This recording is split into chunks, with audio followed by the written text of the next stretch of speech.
Right మొయినాబాద్లో ఇద్దరు మహిళల దారుణ హత్య కలకలం రేపిన విషయం తెలిసిందే. అయితే కేసులు ఇప్పటికే ముగ్గురు నిందితుల్ని కూడా పోలీసులు అరెస్ట్ చేశారు. అయితే మృతురాలు అబేదా బేగం కుటుంబ సభ్యులు ప్రస్తుతం కన్నీరు మున్నీరుగా వెలిపిస్తూ ఉన్నారు.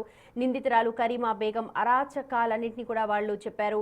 వివాహేతర సంబంధం కారణంగా దాదాపు 8 ఏళ్లుగా ఆమెతో తాము అసలు మాట్లాడట్లేదని, ఆమె ప్రవర్తన గురించి అందరికీ తెలుసని చెప్తున్నారు. అయితే ఏడాది కాలంగా అబేదా బేగం ఆమెతో టచ్లో ఉన్నట్లుగా తమకు ఆలస్యంగా తెలిసిందంటూ కుమారుడు కూడా చెప్తూ ఉన్నారు. కరీమా బేగానికి 2 లక్షలు ఇచ్చినట్లు, ఇంట్లోంచి వెళ్లేటప్పుడు ఒంటిపై 3 తులాల బంగారం ఉన్నట్లు కూడా కోడలు చెప్తోంది.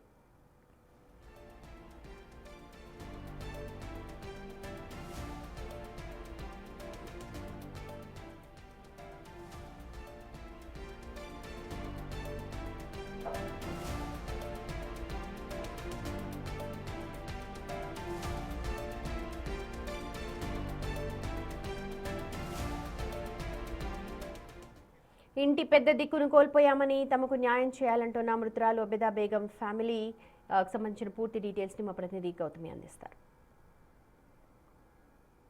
మహిళల జంట హత్య ఎంత కలకలం రేపిందో మనం చూస్తున్నాం. అయితే దీనికి సంబంధించి బేగంకి సంబంధించిన కుటుంబ సభ్యులు ఇక్కడ ఉన్నారు. అయితే 15 రోజుల ముందు ఆమె మిస్ అవ్వడం కూడా జరిగింది. అయితే ఒక్కసారిగా డబ్బులు ఇస్తానని చెప్పి పిలిపించి ఏ విధంగా ఆమెను పెట్రోల్ పోసి తగలబెట్టారో మనం చూసాం. అయితే దీనికి సంబంధించి అసలు ఇంట్లో ఏమని చెప్పి ఆవిడ వెళ్ళారు, డబ్బులు ఇచ్చినట్టు తెలుసా, ఇవన్నీ కూడా తెలుసుకుందాం. వాళ్ళ కుటుంబ సభ్యులు, ముఖ్యంగా వాళ్ళ అబ్బాయి ఇక్కడ ఉన్నారు, వాళ్ళ అబ్బాయితో మాట్లాడదాం. సార్, అసలు ముఖ్యంగా మీ అమ్మగారు ఎప్పటి నుండి కనబడట్లేదు, ముఖ్యంగా ఈ డబ్బులు ఇచ్చిన విషయం కావచ్చు, ఈ డబ్బులు ఇచ్చిన వ్యక్తి కావచ్చు, వీళ్ళందరూ మీకు పరిచయమేనా? పరిచయం అండి. మేము కొన్ని సంవత్సరాల కింద మా భార్య వాళ్ళ అన్న వదిన, ఆమె భార్య మేము 10 ఇయర్స్ నుంచి మాకు ఎలాంటి సంబంధం కూడా లేదు. ఈ డబ్బులు ఇచ్చిన విషయం అయితే అసలు మా అమ్మ ఇచ్చింది కూడా మాకు తెలియదు. ఇది వాళ్ళు ఎలా కనెక్ట్ అయ్యారో కూడా మాకు అసలు ఏ విషయం కూడా తెలియదు. అంటే ఎప్పుడు చెప్పలేదా మీ మదర్? లేదండి, ఎలాంటి ఏ విషయం కూడా చెప్పలేదండి. అంటే ఆ డబ్బుల విషయం అయితే మాకు ఎలాంటి చెప్పలేదు. వాళ్ళకి ఎలా కనెక్ట్ అయ్యారో కూడా మాకు కూడా చెప్పలేదండి. ప్రామిసరీ నోట్ లాంటిది రాయించుకోవడం లేదండి, అలాంటిది ఏం లేదు. దొరకలేదండి. ఓకే.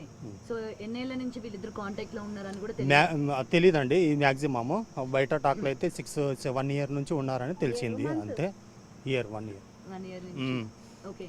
అంటే కేవలం డబ్బుల కోసమే దగ్గర కన్ఫర్మ్ అండి. డబ్బుల గురించి చేశారండి. ఇది డబ్బు గురించి, బంగారం గురించి వాళ్ళు కొద్దిగా నెగిటివ్గా వాళ్ళు ఆలోచించారు. వాళ్ళు అది చేద్దామని పక్క ప్లానింగ్ తోటి చేశారండి. ఓకే. అంటే ఒక వ్యక్తిని చంపుదామన్న కోపం ఎందుకు మీ కుటుంబం మీద, ముఖ్యంగా మొత్తం ప్లాన్ ప్రకారం చేశారు అంటే ఈమె డబ్బులు ఇచ్చిన తర్వాత వాళ్ళు డబ్బులు తిరిగి ఇవ్వకపోవడం వల్ల ఈమె ఫోర్స్ చేసింది. మా డబ్బులు మాకు కావాలి, ఫ్యామిలీకి తెలిస్తే బాగుండదు, మేము సిగరెట్ ఇచ్చాము, సిగరెట్కి ఇచ్చిన తర్వాత మనం చూసుకుందామని వీళ్ళు అడ్జస్ట్ అయినట్టున్నారు తెలిసి. అయితే వాళ్ళు ఏం చేశారంటే ఫోర్స్ చేయంగానే వాళ్ళకు చాలా ఆకురుగా ఫీల్ అయ్యారు. వాళ్ళు సరే ఇస్తాము అని వాళ్ళు పిలిపించినట్టు మాకు కొద్దిగా అనుమానంగా ఉందండి. ఇంట్లో నుంచి వెళ్ళేటప్పుడు ఎవరికి చెప్పలేదు? లేదండి, మేము సండే రోజు సాయంత్రం నేను మా భార్య కలిసి హైదరాబాద్ వెళ్ళాము. అంటే డేటు 3వ తారీఖునండి. 3వ తారీఖు. 4వ తారీఖు పొద్దున్న పూట తాండ్రు వెళ్ళినట్టు మాకు తెలిసింది. తర్వాత మేము సాయంత్రం ఫోన్ చేసి ఫోన్ స్విచ్ ఆఫ్ వచ్చిందండి. తర్వాత ఎవరికి కాల్ చేశారు కుటుంబ సభ్యులు? అంటే మా అబ్బాయి మంగళవారం రోజు పొద్దున వచ్చాడు. కర్ణాటకలో వెళ్ళి షూట్కి వెళ్ళి మంగళవారం పొద్దున వచ్చాడు. వస్తే మా గేట్ తాళం ఉంది, అవ్వ ఎక్కడ ఉందో ఒకసారి ఫోన్ చేసి కనుక్కో అన్నారు. మేము ఫోన్ చేస్తే కనుక్కుంటే ఫోన్ స్విచ్ ఆఫ్ వచ్చింది. మళ్ళీ వస్తుందిలే, బయటకు పోయింది కదా, వస్తుందిలే అనుకుని మేము కొద్దిగా నెగిటివ్ చేసినాం. తర్వాత కొద్ది రోజులు 2 డేస్ తెలిసిన తర్వాత ఇమీడియట్లీ మేము వచ్చాము. చుట్టుపక్కల ఫ్యామిలీలో అందరికీ అడిగితే ఎవరు రాలేదని చెప్పారు.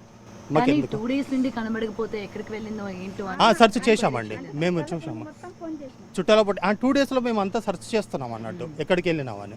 అది మాకు ఎలాంటి ఇన్ఫర్మేషన్ రాలేదు. తర్వాత నియర్ బై మనకు బషీరాబాద్ మండలం పిఎస్లో కంప్లైంట్ ఇచ్చామండి. ఓకే. సో తర్వాత మీ ఫ్యామిలీలో ఉన్న వ్యక్తి, మీకు రిలేటివ్గా ఉన్న వ్యక్తి ఇలా చేసిందని కానీ ఏమనిపించింది? ముఖ్యంగా ఆమెతో మాట్లాడే ప్రయత్నం చేశామండి. వాళ్ళు పోలీస్ వాళ్ళు దగ్గరికి కూడా పోనీయలేదండి. ఏమున్నాయంటే మాకు తెలియదు అసలు అలా ఈ మాట్లాడుతున్నారని మా విషయాలు కూడా మాకు అసలు తెలియదండి. ఈ డబ్బు గురించి కూడా అసలు మాకు తెలియదు. ఎంత ఇచ్చారంట? 2 lakhs ఇచ్చారని కొద్దిగా తెలిసిందండి. అందుట్లో ఆమె 30,000 ఇచ్చింది. మిగతా అమౌంట్కి మా అమ్మ ఫోర్స్ చేసేసరికి వాళ్ళకు కొద్దిగా చాలా ఎక్కువ అయిపోయిందండి. ఎందుకంటే నేను ఇంటికి వచ్చి వస్తాను, చేస్తాను, అక్కడే కూర్చోటాను, మీరు ఇస్తేనే చేస్తాను అని ఇలా చెప్పింది అన్నట్టు ఆమె. ఓకే, అంటే ఎవరు చెప్పారు? మీ మదర్? మదర్ కాదంటే వేరే బయట వాళ్ళు మాకు ఇట్లా చెప్పారన్నట్టు బయట. ఓకే, సో అసలు ఇలా జరుగుతుందని అసలు మేము ఎక్స్పెక్ట్ చేయలేమండి, అస్సలు ఎక్స్పెక్ట్ చేయలేమండి. ఈమె ఇలా చేస్తుందని మాకు అస్సలు ఎక్స్పెక్ట్ చేయలేమండి. ఓకే, సో ఎలా ఉండేవాళ్ళు మీ మదర్? నేను చాలా బాగుండేవాళ్ళు, చాలా మంది పబ్లిక్లో అందరికీ టాక్ చాలా మంచిగా ఆమె, చాలా ధైర్యవంతురాలు, అన్నీ తెలుస్తారండి అందరికీ. ఓకే, ఇలా డబ్బులు ఇస్తూ ఉంటారా బయట? లేదు మేడం, ఎవరికి ఇచ్చేది కాదు. మళ్ళీ ఈమెకి ఎలా నమ్మించిందో మాకు కూడా అర్థం అవుతలేదు. సో కొడుకుకి అంటే ఓకే, కొడుకు ఏమైనా మందలిస్తాడేమో అని చెప్పి చెప్పకపోవచ్చు, బట్ మీరు కోడలు కదా, మీతో ఎప్పుడు కూడా రిలేషన్ లేని వ్యక్తి ఒక్కసారిగా వచ్చి మాట్లాడుతుంది, ఈ విధంగా డబ్బులు అడుగుతుంది అని చెప్పి ఇంట్లోనే ఉంటారు కాబట్టి ఎప్పుడైనా డిస్కషన్ వచ్చిందా? ఏం చెప్పలేదు. మా అత్తమ్మ అస్సలు కొడుకు ముందల కానీ నా ముందల కానీ ఒక్క విషయం చెప్పకుండే.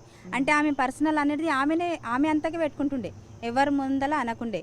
ఈ డబ్బుల విషయం అయితే అసలే మాకు చెప్పకుండే. అయినా మేము గిట్ట ఆమె ఇష్టం, ఆమె సంపాదిస్తుంది కదా, ఏమని చేసుకోకనే మేము గిట్ట ఎక్కువ ఫోర్స్ ఆమెకి ఏం చేయకుంటుంది. అయితే మేము లేనిది చూసి వాళ్ళు ఫోన్ చేసిరో తెలియదు, ఇక ఎట్లనో తెలియదు. ఇక వాళ్ళిద్దరు ఫోన్ చేసిండ్రు, ఎప్పుడు మాట్లాడుకున్నారో, ఎప్పటి నుంచి వాళ్ళు కాంటాక్ట్ ఉన్న గిట్ట మాకు తెలియదు. అయితే మాకు మేము ఫోన్ చేసినాక స్విచ్ ఆఫ్ వచ్చిందా, ఆమె ఎప్పుడు స్విచ్ ఆఫ్ పెట్టక ఆమె ఫోను ఒక్క నిమిషం గిట్ట అసలు ఫోన్ బంద్ చేయకుండే.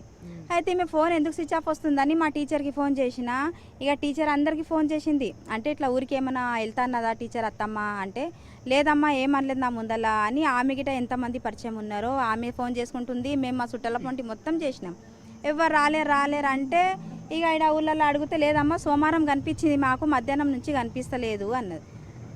సరే అని ఇక ఊరికి మేము హైదరాబాద్లో ఉన్నాం కదా, వచ్చి బషీరాబాద్లో కంప్లీట్ ఇచ్చినాం. ఆడ ఇక అప్పటి నుంచి నడుస్తుంది. అప్పుడు తెలిసింది మాకంటే ఈ నంబర్ నుంచి ఆమెకు ఫోన్ వచ్చింది, ఈ నంబర్ నుంచి ఫోన్ వచ్చినాకనే ఆమె లాస్ట్ కాల్ అదే, ఈ మధ్యలో ఎక్కువ అదే నంబర్ వస్తుంది, ఆ నంబర్కి ఏమి మాట్లాడుతుందని బయటికి వెళ్ళింది. అప్పటిదాకా మాకు తెలీదు. ఆమె భర్తతో మీరు ఏమైనా మాట్లాడే ప్రయత్నం చేశారా? అంటే చంపిన ఆమె భర్తతో? అంటే చంపిన ఆమె భర్త అంటే మా అన్న కదా, ఆయన ఇడిచిపెట్టిండు మా దగ్గరనే, అంటే అమ్మ దగ్గరనే ఉంటాడు. ఆమెకు ఆయన గిట్ట ఏం సంబంధం లేదు, అంటే వేరేని తీసుకుపోయింది కదా, ఆ వేరేకి అసలు మాకు మాట్లాడలేవు. ఇప్పుడు పోయినాక మేము ఎందుకు మాట్లాడతాం మేడం, మాకేం అవసరం, అసలు వాళ్ళ జోలి మాకేం లేకుండే. అంటే మీ అన్నతో ఉన్నంత వరకు ఫ్యామిలీలో ఎట్లా ఉండే ఆమె మనస్తత్వం కావచ్చు, లేకపోతే ఉండే తీరు, కొట్లాటలు గొడవలు అందరితోటి, అత్త గిట్ట కొట్టింది ఆమె, అత్తకు గొడవలే, అందరికీ గొడవలు. ఆ గొడవలకి యాస్టకు వచ్చే ఇక ఏం చేయాలో అర్థం కాక మా అన్నకైతే ఫుల్ కొట్టిండ్రు. అప్పుడు ఏదో వాళ్ళ గొడవలు, ఇక సంసారం గొడవలు అవి అయినాక ఇక పెద్ద మనుషులు ఏమన్నారంటే ఉంటారు కదా ఇక కేరళ, అయితే వాళ్ళు ఏమన్నారు, ఊకే మీరు ఎందుకు ఇబ్బంది పడతారు, ఆమె ఒళ్ళ అంటుంది కదా ఇడిచిపెట్టుండే అంటే ఓకే అని ఇక వాళ్ళు పైసలు ఇచ్చి వాళ్ళు విడాకులు తీసుకున్నారు. అది 7-8 సంవత్సరాలు అవుతుంది విడాకులు తీసుకునిట. అప్పటి నుంచి ఆమె అంతకు ఆమె ఉంది, మా అంతకు మేము ఉన్నాం. తీసుకున్నది ఆమె అట్లా భయంకరంగా ఉన్నదనే మేము మళ్ళీ ఆమెకు అడగలేమన్నట్టు 1-2 సార్లు అడిగినాము, ఇయ్యను పో, ఏం చేస్తే ఏమైనా చేసుకో ఇట్లా అంది. అంటే నేనన్నా ఆమె చాలా ఇది పోతే అని ఇట్లా అనుకొని ఆమెకు భయపడి నా పైసలు గిట్ట ఇచ్చిపెట్టిన. ఎంత ఇచ్చారు మీరు అప్పుడు? నేను 20,000 ఇచ్చిన. 20,000 వదిలేసుకున్నారు. ఇక మా రిలేషన్ కదా అన్నట్టు అప్పుడు ఇచ్చినాము. ఆమె వెళ్ళిపోయినాక అడిగితే ఇట్లా అన్నది, నేను ఇయ్యను పో, ఏం చేసుకుంటో చేసుకో అంటే, పోనీ ఆమె బాగాలేదు కదా, ఆమె అలవాటు బాగాలేదు అసలు, పోనని నేను భయపడి ఇడిచిపెట్టిన. ఇక ఆమె అత్తమ్మ గిట్టేది అంతా ఎరక, ఇది మొత్తం చూసింది కదా, ఇదంతా ఎరక, కానీ మళ్ళీ ఎట్లా నమ్మిందో అర్థమవుతుంది. ఎట్లుండే మీకు ఆమెకి రిలేషన్? మంచిగానే ఉంటుండే, ఫోన్ మాట్లాడుతూ ఉండేనా? అప్పుడప్పుడు చేసేది ఫోన్. నేను సిటీలో హైదరాబాద్లోనే ఉంటా. 8 ఏళ్ళుగా కట్ అయిపోయిన రిలేషన్ ఒక్కసారిగా ఎందుకు మళ్ళీ ఈమెతో మాట్లాడారు? కేవలం డబ్బుల కోసం మాట్లాడారా, లేకపోతే కుటుంబ కలహాలు ఉండడం వల్ల పగ ఏమైనా పెట్టుకొని ఆమెను చంపాలనుకొని ఈ విధంగా మళ్ళీ దగ్గర అయ్యారా అన్న వివరాలు కూడా ఇంకా పూర్తిగా తెలియాల్సింది. కెమెరామెన్ గౌరవ్తో గౌతమి రిపోర్టింగ్, హైదరాబాద్.